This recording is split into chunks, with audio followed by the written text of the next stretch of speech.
Hello, my name is Christopher Boyd. I'm here to talk about the negotiation about the campground versus barbecue, which I was a seller. First, I'd like to talk about my first strengths of the negotiation. From the beginning of the negotiation, I was able to determine my opponent resistance points for exclusively, which was only selling grills in the U.S. Because of this, I was able to use log rolling to hit my target point of selling 2,500 units exchange, which accumulated to 600 points for me. This tactic opened a lot of opportunity for me throughout the negotiation. What I mean by log rolling means you offer something to your opponent which they value the most, with the trade-off of them you getting what you value the most. So what I value the most in the negotiation was the units, which was 5,000 units, in exchange for her having to only being able to sell the grills in the U.S. And on the next slide, I have a picture of the email, which you can see. She told me her offer was to not sell grills in any other company in the Eastern United States.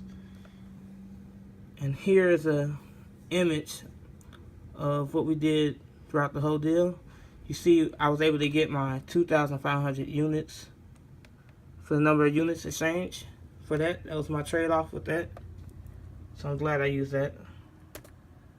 Next, I like to talk about my weakness during the negotiation. Throughout the negotiation, I expressed my resistance points for the product guarantee and exclusivity.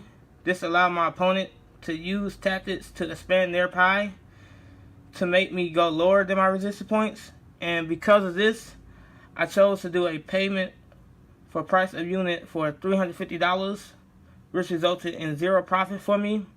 And choosing the grill to only be sold in the United States only gave me $100 profit. So that was one of my weaknesses I found throughout the negotiation.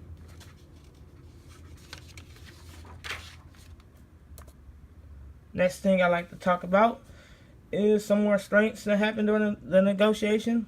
So throughout the negotiation, I expanded my pie. This made the negotiation difficult to compromise. Honestly, I was doing everything I could not to lose this negotiation.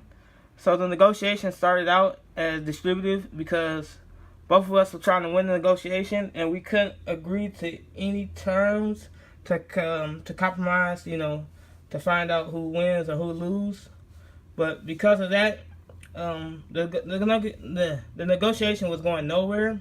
So we decided to change it up and do an integrated approach where both parties win during the negotiation.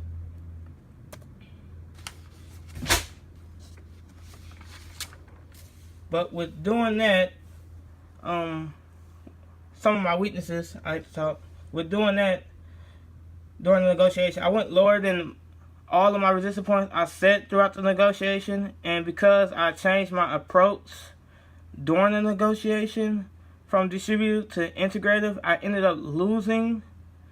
So when we decided to change to an integrated style of the negotiation, we started to choose compromise on what could benefit us the most so we both could win. So we thought the decision we was making would have had us breaking even in profit, which would result in both of us winning. But at the end of the negotiation, I ended up losing by 200 points. But overall, I feel like I did good in my negotiation. I only lost by 200 points. This was way better than my first time ever doing it, which I lost completely. So thank you very much.